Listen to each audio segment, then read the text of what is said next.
In a future where humans had spread across the stars, settling on faraway planets and moons, there was still something about Earth that pulled at people's hearts. It wasn't just the blue oceans or the green forests. It was the idea of home. But even among these new worlds, some names carried weight, names like Clint Eastwood. No, not the actor from old movies. This Clint Eastwood was different. He was a man who lived up to the tough, no-nonsense reputation of his namesake. A diplomat known for walking into dangerous situations and coming out alive, he had earned respect and enemies along the way. Clint lived on New Terra, a bustling colony orbiting Proxima Centauri. It was a place full of life, filled with towering buildings made of glass and steel, neon lights flickering through the streets at night, and skies so clear you could see the stars without any effort. People here worked hard to build a life away from Earth, but they never forgot where they came from. And now everyone was talking about Clint Eastwood, not because of another daring negotiation or heroic act, but because he was sitting in a jail cell, accused of treason. The news broke like wildfire. One minute Clint was preparing for another round of peace talks with the Zorathians, an alien race known for their intelligence and occasional hostility. The next, he was being dragged out of his apartment by armed guards, cameras flashing all around him. The charge? Leaking classified information to the Zorathians. The accuser? Pam Bondi, the chief prosecutor of Earth's unified government, EUG. A woman famous for her sharp mind and even sharper tongue. No one saw it coming. Clint had always been loyal to humanity, doing whatever it took to keep the peace between humans and aliens. Sure, he had his critics, people who thought his methods were too risky or too aggressive. But treason? That was unthinkable. Or was it? Outside the courthouse on New Terra, reporters shoved microphones toward anyone willing to speak. Some said Clint was innocent, a victim of someone else's scheme. Others weren't so sure.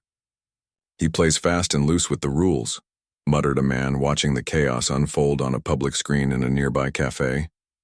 Maybe this time he went too far. Inside the courthouse, things were tense. The courtroom itself looked more like a spaceship than anything else. Sleek metal walls glowed faintly with embedded lights, and holographic displays floated in the air, showing documents and images related to the case. Clint sat at the defendant's table, his hands cuffed, but his head held high. He didn't look scared. If anything, he looked annoyed, like this whole situation was a waste of his time. Across the aisle, Pam Bondi sat with her team, flipping through digital files on a tablet. Her face gave nothing away. She was good at that, keeping her emotions hidden until the perfect moment. But if you looked closely, you might have noticed the slight tightening of her jaw when she glanced at Clint. This wasn't personal, she told herself. It was justice. Still, there was something nagging at her, something she couldn't quite put her finger on. The crowd buzzed with speculation. Who stood to gain from framing Clint? Was it really possible that he had betrayed humanity? And why did Pam seem so determined? Back at Clint's apartment, which was now sealed off as part of the investigation, Lisa Monroe paced back and forth. Lisa was Clint's lawyer, and she was furious. Not just because her client was locked up, but because the evidence against him seemed flimsy at best. There was a message, supposedly sent by Clint to the Zorathians, containing sensitive information about Earth's military plans. But Lisa knew Clint better than most. He wasn't careless. If he had wanted to leak something, he wouldn't leave such obvious traces. Lisa picked up her communicator and dialed Daniel Carter. Daniel was an investigator, someone who used to work for the EUG before going freelance. He owed Clint a favor, or at least that's what Lisa hoped. When Daniel answered, his voice sounded wary. "What do you want, Lisa?" "I need your help," she said without preamble. "Clint's in trouble, and I think someone's setting him up." There was a pause on the other end. Then Daniel sighed. "Fine, but if I get involved, I call the shots." "Deal," Lisa replied quickly. She hung up and leaned against the wall, trying to steady her breathing. This wasn't going to be easy, but she had to try, for Clint's sake. Meanwhile, Pam Bondi sat alone in her office, staring at the file in front of her. The evidence seemed solid at first glance, but the more she read, the more questions popped up. Why would Clint use such an obvious encryption method? And why frame him now after years of service? Something didn't add up. Pam tapped her pen against the desk, lost in thought. She had spent her career fighting for justice, believing in the system she represented. But lately, cracks had started to show. Corruption ran deep in the EUG, and Pam couldn't ignore it anymore. This case felt different, like it was bigger than just one man. If Clint was innocent, and Pam wasn't ready to admit that yet, then whoever framed him had powerful allies. As the sun set over New Terra, casting long shadows across the city, Pam made a decision.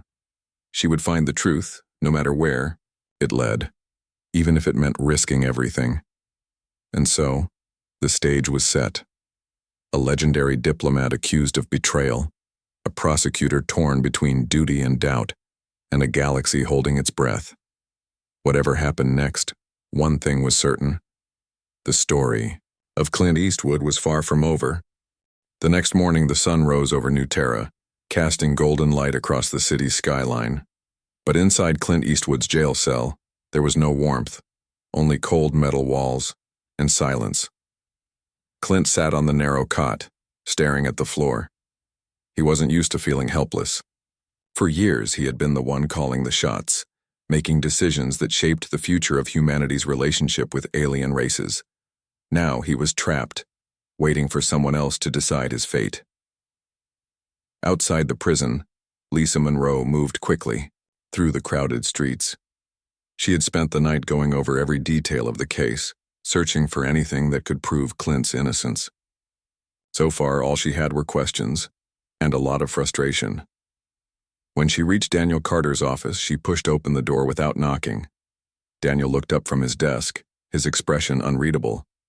"I'm in," he said before Lisa could even speak. "But I need access to everything you've got." Lisa nodded and handed him a small drive containing copies of the evidence against Clint. "Start with this," she said. "There's a message they claim Clint sent to the Zorathians. Look closely at the encryption method. They say it matches something Clint developed years ago." Daniel plugged the drive into his computer and pulled up the file. As he scrolled through lines of code, his brow furrowed. "This doesn't make sense," he muttered. "If Clint wanted to leak information, why use his own signature encryption? It's like leaving a neon sign pointing straight at him." "That's what I thought," Lisa replied. "Someone's trying to frame him, but we need proof." While Daniel dug into the technical side of things, Lisa decided to focus on Clint's past. If someone was setting him up, it likely had something to do with his history. She started by reviewing old mission reports from Project Horizon, a covert operation Clint had been part of decades earlier. Back then, he had worked as an intelligence operative, infiltrating enemy networks and gathering critical information. One report caught her attention. It mentioned a unique encryption method Clint had developed during the mission. The description matched the one used in the leaked message. Lisa's heart raced. This wasn't just a coincidence. Whoever framed Clint knew enough about his past to exploit it. But how? And why now? Across town, Pam Bondi was having doubts of her own. Sitting in her office, she stared at the same message Lisa and Daniel were analyzing. Something about it felt off. Pam had seen plenty of cases involving classified leaks, and this one didn't sit right with her. For one thing, the timing was suspicious. Why would Clint risk everything right before peace talks with the Zorathians? It didn't add up. Pam leaned back in her chair and closed her eyes, replaying the events leading up to Clint's arrest. She remembered the meeting where the decision to charge him was made. Senator Robert Hale, a powerful figure known for his aggressive stance on alien policy, had pushed hard for Clint's arrest. At the time, Pam hadn't thought much of it. Hale had always been vocal about his distrust of aliens. But now, she wondered if there was more to it. Her thoughts were interrupted by a knock on the door. It was one of her assistants holding a folder marked confidential. Pam took it and flipped it open. Inside were transcripts of intercepted communications between high-ranking EUG officials. Her eyes widened as she read through them. One name kept appearing, Senator Hale. And then there was a phrase that sent chills down her spine. Operation Silent Dagger. Pam's hands trembled as she set the folder down. Whatever Operation Silent Dagger was, it seemed to involve sabotaging. The peace talks with the Zorathians. Could Hale be behind the conspiracy? Was Clint merely a pawn in a larger game? Determined to find answers, Pam reached out to Daniel Carter. She knew he had connections and skills she lacked. Plus, he owed her a favor, or so she told herself. When Daniel arrived at her office later that day, Pam wasted no time getting to the point. "I need your help," she said bluntly. "I think Clint Eastwood might be innocent." Daniel raised an eyebrow. "You're prosecuting him, aren't you?" "Yes," Pam admitted. "But I can't ignore the facts. Someone's pulling strings, and I want to know who." Daniel studied her for a moment, then nodded. "All right, but if we're doing this, we do it my way." "Fine," Pam agreed. "Just get me the truth." As Daniel left her office, Pam felt a mix of relief and fear. She was stepping into dangerous territory, questioning people with power and influence. But she couldn't let justice be twisted. For political gain, not this time. Meanwhile, back at Daniel's office, Lisa joined him to go over their findings. Together, they pieced together fragments of the puzzle. The more they uncovered, the clearer it became that Senator Hale was involved.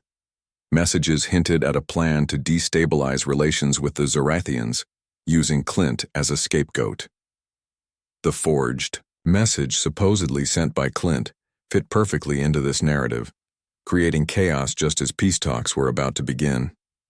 "This is bigger than we thought," Lisa said, shaking her head. "Hale's trying to start a war.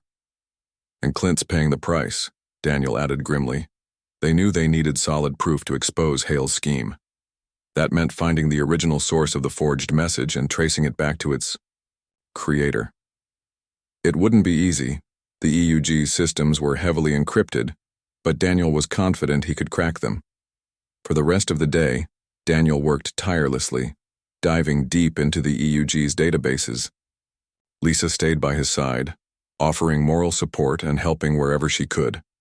By midnight, they finally found what they were looking for, a trail of metadata linking the forged message to a secure server within the EUG headquarters.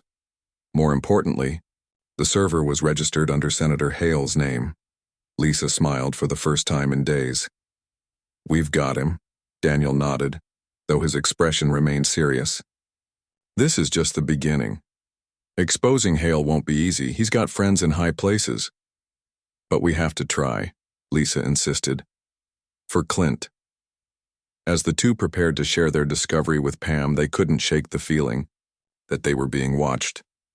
Somewhere, someone knew they were getting close and that someone wouldn't hesitate to stop them. Back in his cell, Clint sat quietly, unaware of the storm brewing outside. All he could do was wait and hope that Lisa and Daniel would find a way to clear his name. Little did he know the fight for his freedom was only just beginning. The trial began under the watchful eyes of millions. News outlets across the galaxy broadcasted live coverage, turning Clint Eastwood's case into a spectacle. People gathered around screens in cafes, homes, and public squares, eager to hear what would happen next. For many, this wasn't just about one man. It was about trust, justice, and whether humanity could still believe in its leaders. Inside the courtroom, tension filled the air like static electricity. The room itself felt cold, despite the soft hum of technology keeping everything running smoothly. Holographic displays hovered above the tables, showing documents and timelines that no one outside the legal team fully understood. At the center of it all stood Clint, his hands uncuffed for the proceedings, but his demeanor unchanged. He looked straight ahead, refusing to let doubt creep onto his face. Lisa Monroe took a deep breath before stepping forward. She had spent countless hours preparing for this moment, knowing that the stakes were higher than ever. Her voice rang out clearly as she addressed the judge. "Your Honor, the prosecution claims my client leaked classified information to the Zorathians. But if you examine the evidence closely, you'll see inconsistencies that raise serious questions." Bondi watched silently from her seat, her fingers tapping lightly on the surface of her tablet. She didn't interrupt, letting Lisa make her case. But inside, Pam's mind raced. She knew Lisa was right. There were inconsistencies. The encryption method used in the forged message was too obvious, almost like it was designed to point directly at Clint. And yet Pam couldn't ignore the fact that the message existed at all. Someone had gone to great lengths to frame him. Lisa continued, her tone steady and confident. This so-called leak uses an encryption technique developed by my client years ago during Project Horizon. While it's true that Clint created this method, it's also widely known within intelligence circles. Anyone with access to archived files could have replicated it. Furthermore, why would Clint risk exposing himself by using such a recognizable signature? As Lisa spoke, Daniel Carter sat quietly in the back of the room, observing every detail. He had provided Lisa with key pieces of evidence, including traces linking the forged message to Senator Hale's server, but they hadn't revealed that. Yet, not publicly. They needed to time it perfectly, ensuring maximum impact when the truth came out. Meanwhile, the prosecution called its first witness, a data analyst named Karen White. Karen explained how the leaked message matched Clint's encryption style, pointing out specific patterns that seemed unique to his work. As she spoke, Lisa scribbled notes furiously, looking for weaknesses in her testimony. When it was Lisa's turn to cross-examine, she approached Karen with a polite smile. Ms. White, you mentioned that the encryption method matches Clint Eastwood's style. Is it possible for someone else to replicate this method without having direct contact with Mr. Eastwood? Karen hesitated. Well, theoretically, yes. But replicating it exactly would require extensive knowledge of his techniques. Extensive knowledge, Lisa repeated slowly. And where might someone acquire such knowledge? Karen glanced nervously at Pam before answering. It could come from archived records or stolen files. Thank you, Lisa said, nodding. She turned back to the judge. Your Honor, this proves that the encryption alone isn't enough to convict my client. We need more substantial evidence to establish guilt beyond a reasonable doubt. The courtroom buzzed with murmurs as Lisa returned to her seat. Pam leaned over to whisper something to her assistant, her brow furrowed. This wasn't going according to plan. The prosecution's case relied heavily on the encryption method, and now Lisa had cast doubt on its reliability. Later that day, after the session ended, Pam met privately with Daniel. She had agreed to collaborate with him, though she still struggled with the decision. Letting go of control wasn't easy, especially when careers and lives were on the line. You're sure about this? Pam asked, holding up a copy of the metadata report Daniel had compiled. It showed a direct link between the forged message and Senator Hale's secure server. As sure as I can be, Daniel replied. Hale's behind this. He wants to sabotage the peace talks and use Clint as a scapegoat. Pam sighed, rubbing her temples. If we expose him, it'll blow up in our faces. Hale has allies everywhere. But if we don't, Daniel countered, we're letting him win. Is that what you want? Pam stared at the floor, weighing her options. Finally, she nodded. All right, let's do it. But we move carefully. Back at Daniel's office, Lisa joined them to strategize. Together, they decided to present the metadata report during the next court session, tying the forged message directly to Hale. It was risky. Hale wouldn't go down without a fight. But it was their best shot at clearing Clint's name. That night, Clint lay awake in his cell, staring at the ceiling. He thought about Lisa and Daniel, wondering what they were planning. Whatever it was, he hoped it would work. He didn't fear prison. He feared being remembered as a traitor. If he couldn't clear his name, his legacy would be destroyed. The next morning, the courtroom was packed once again. Reporters jostled for better angles, their cameras flashing constantly. When Lisa stepped forward to present her new evidence, the room fell silent. Your Honor, she began, projecting her voice so everyone could hear. We've uncovered critical information that links the forged message to a secure server registered under the name of Senator Robert Hale. Gasps rippled through the crowd. Even Pam looked surprised, though she quickly masked her reaction. Hale, who had been sitting silently in the gallery, suddenly stood up, his face red with anger. "This is outrageous," he shouted. "I demand an explanation." Judge Emily Ross raised a hand to silence him. "Let Ms. Monroe finish, Senator."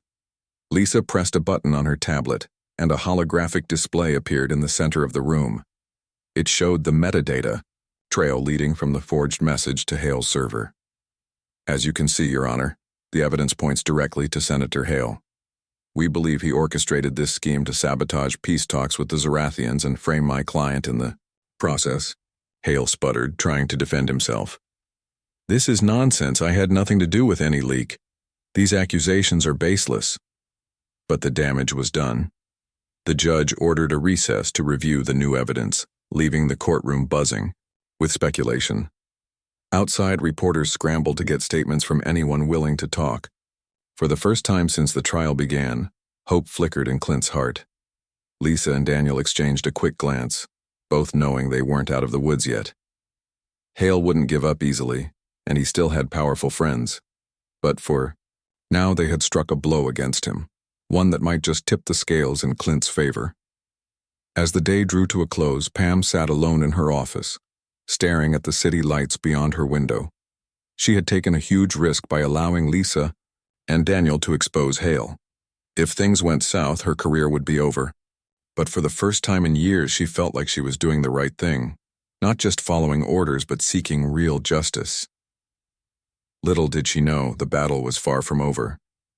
Hale wasn't the type to accept defeat gracefully, and he still held cards that could change everything. The courtroom erupted into chaos after Lisa Monroe revealed the metadata connecting the forged message to Senator Robert Hale's server. Reporters shouted questions, lawyers whispered urgently among themselves, and spectators exchanged shocked glances. For a moment, it felt like the entire galaxy had stopped to watch what would happen next. Senator Hale stormed out of the gallery, his face flushed with anger.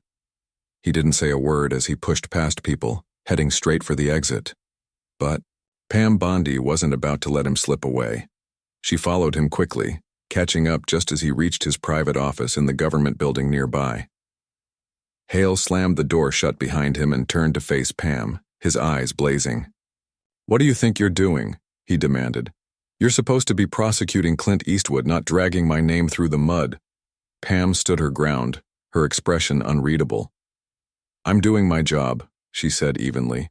"If you're innocent, then explain why your server was used to create that forged message." Hale hesitated for a split second, but his composure quickly returned. "This is ridiculous," he snapped. "Someone hacked into my system. You know how these things work. Hackers can fake anything." "Is that so?" Pam asked, raising an eyebrow. "Then why does the metadata show multiple connections between your account and files labeled Operation Silent Dagger? Care to explain what that operation is?" Hale's jaw tightened. He hadn't expected this level of detail. Operation Silent Dagger was supposed to remain hidden, a secret plan to sabotage peace talks with the Zorathians and justify military action against them. Framing Clint Eastwood had been part of the strategy, making it look like humanity couldn't trust its own diplomats. With Clint out of the picture, Hale believed he could rally support for war. But now everything was unraveling. "I don't have to answer to you," Hale growled, pacing back and forth. "You're just a prosecutor. Do you really think taking me down will solve anything? The Zorathians are dangerous. They'll turn on us the first chance they get. Humanity needs to act before it's too late." "And starting a war based on lies makes it better?" Pam shot back. Her voice remained steady, but there was steel beneath her words. "If the Zorathians truly pose a threat, we deal with it honestly, not by betraying our own people." Hale stopped pacing and glared at her.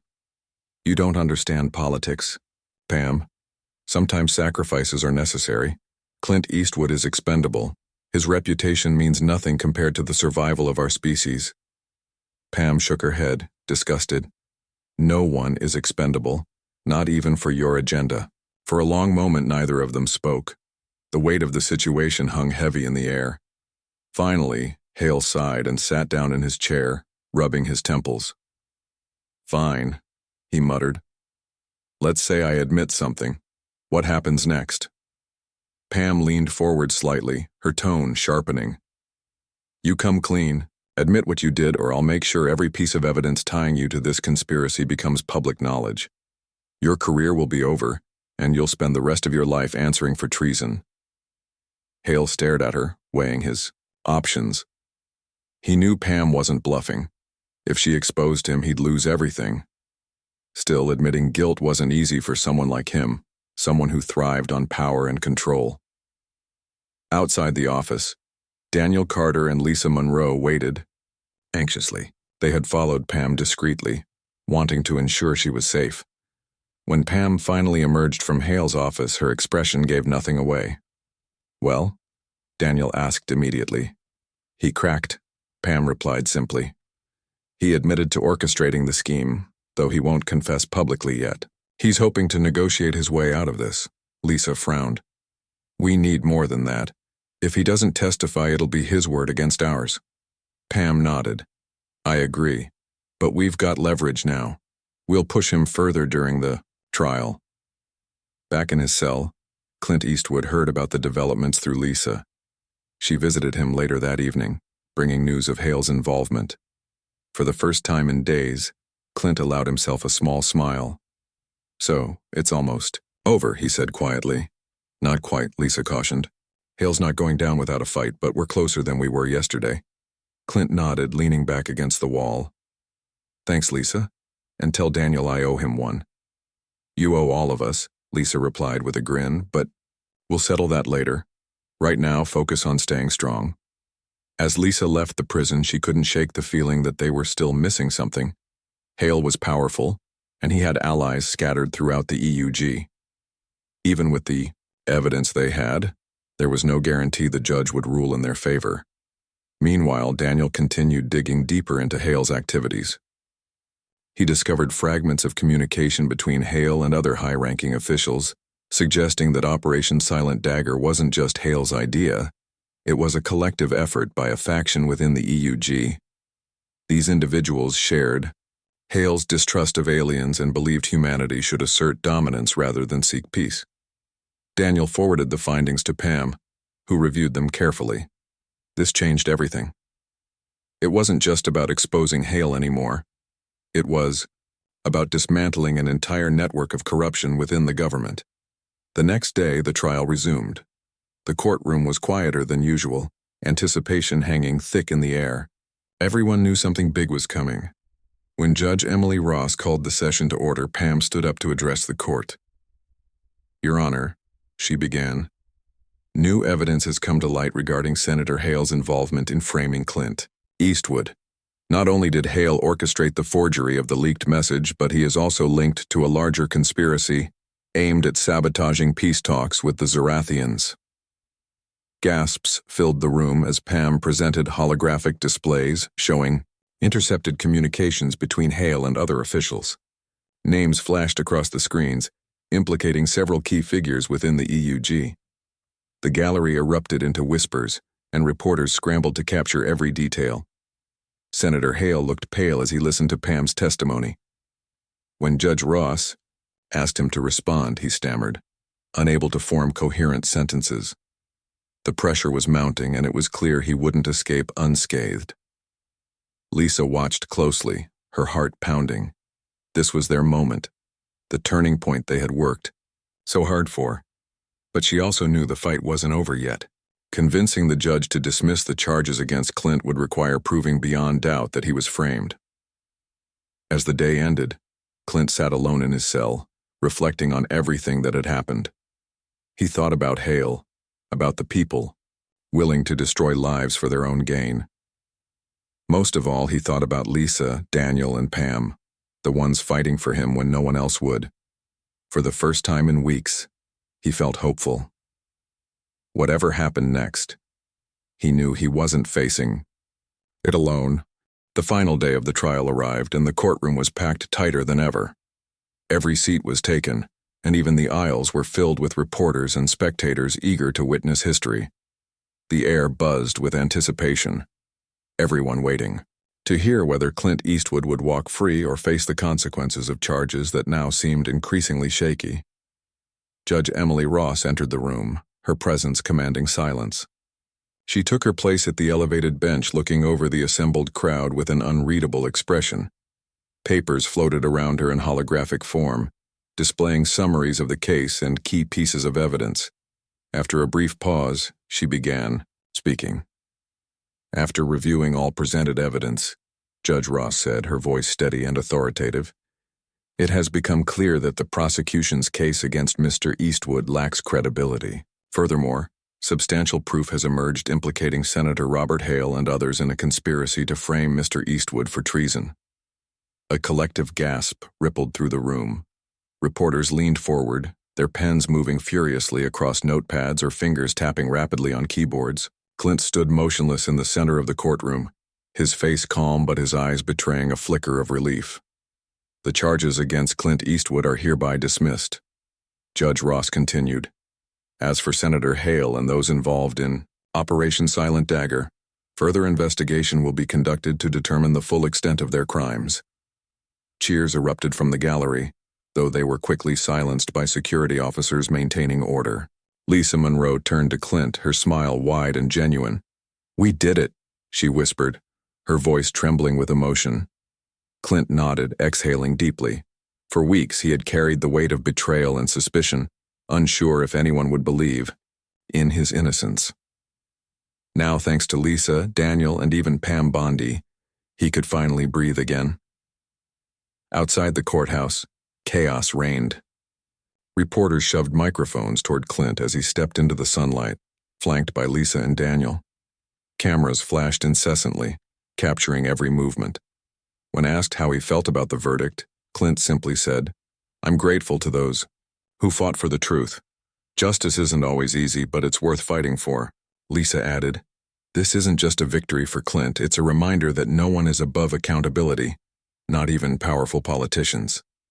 Pam Bondi, meanwhile, avoided the spotlight entirely. She slipped out of the courtroom quietly, disappearing into the crowd before anyone could ask for comment. Her decision to pursue justice, even when it meant challenging her own system, had paid off, but at a cost. She knew her actions would have repercussions within the EUG. Allies might turn into enemies, and her career could suffer. Yet standing outside the courthouse later that evening, watching the stars twinkle above New Terra, Pam felt a rare sense of peace. She had done what was right, and that was enough. Back at Daniel Carter's office, the team gathered to celebrate. Bottles of sparkling cider were opened, and laughter filled the room. Despite their exhaustion, there was a shared sense of accomplishment. They had uncovered a conspiracy that reached the highest levels of government and exposed it to the light. But amid the celebration, Daniel remained thoughtful. "This isn't over," he said, breaking the cheerful mood. "Hale may be finished, but the network behind Operation Silent Dagger runs deeper. We've only scratched the surface." Lisa nodded, sobering slightly. "You're right. There are still people out there who think war is the answer. Until we root them out, humanity won't truly be safe." Clint listened quietly, his expression serious. He had spent years navigating the complexities of diplomacy, knowing that peace was fragile and often unpopular. But this experience had shown him something new, the strength of ordinary people willing to stand up for what was right. If anything, it gave him hope for the future. Later that night, Pam sat alone in her apartment, staring at the city skyline. Her communicator buzzed repeatedly with messages from colleagues and superiors, some congratulating her, others questioning her motives. She ignored them all, focusing instead on the handwritten note she had drafted earlier. It read, "Sometimes justice requires sacrifice. You're welcome." She folded the note carefully and placed it in an envelope, addressing it anonymously to Clint. She didn't need recognition. She just wanted him to know that someone had believed in him when it mattered most.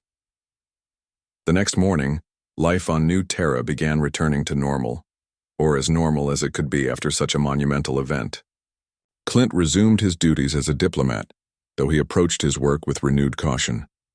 Lisa opened her own legal firm, determined to take on cases involving government misconduct and corruption. Daniel continued his investigations, occasionally collaborating with Pam on sensitive matters. For Pam, the aftermath was more complicated. She resigned from her position as chief prosecutor, citing personal reasons. Some praised her courage, others criticized her for abandoning her post. But Pam didn't care about public opinion anymore. She had seen firsthand how broken the system was, and she wanted to dedicate her time to fixing it from the ground up. One evening, as Clint gazed out at the stars from his balcony, he received the anonymous note Pam had sent. Reading it, he smiled faintly. He didn't need to guess who had written it. Whoever it was, they deserved his gratitude. In the end, the story of Clint Eastwood wasn't just about survival or vindication. It was about trust, resilience, and the power of individuals to challenge systems far greater than themselves. Humanity's journey among the stars was far from perfect, but moments like these reminded everyone why they kept striving for a better future. And so, as the galaxy moved forward, Clint, Lisa, Daniel, and Pam each carried their experiences with them, shaping the paths they chose to follow. Whatever challenges lay ahead, they faced them together, not as heroes, but as people determined to make a difference. Life on New Terra slowly returned to its usual rhythm after the trial, but nothing felt quite the same. The revelation of Senator Hale's conspiracy had sent shockwaves throughout the galaxy, forcing people to confront uncomfortable truths about their leaders and the systems they trusted. For Clint Eastwood, the experience left an indelible mark, one that changed how he saw himself and the world around him. Clint spent many evenings on his balcony, watching the sun dip below the horizon and paint the sky in fiery shades of orange and pink.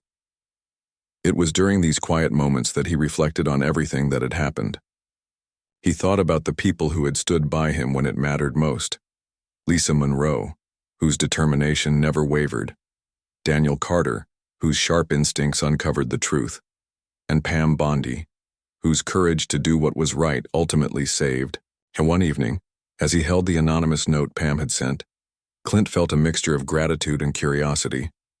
The words, simple yet profound, reminded him that justice wasn't always black and white. Sometimes it required sacrifices, compromises, and difficult choices. Whoever had written the note understood that better than anyone. The next morning, Clint returned to work with renewed focus. His role as a diplomat had always been challenging, but now he approached it with a deeper awareness of the stakes involved. Peace between humans and aliens wasn't just a lofty ideal. It was fragile, requiring constant effort to maintain.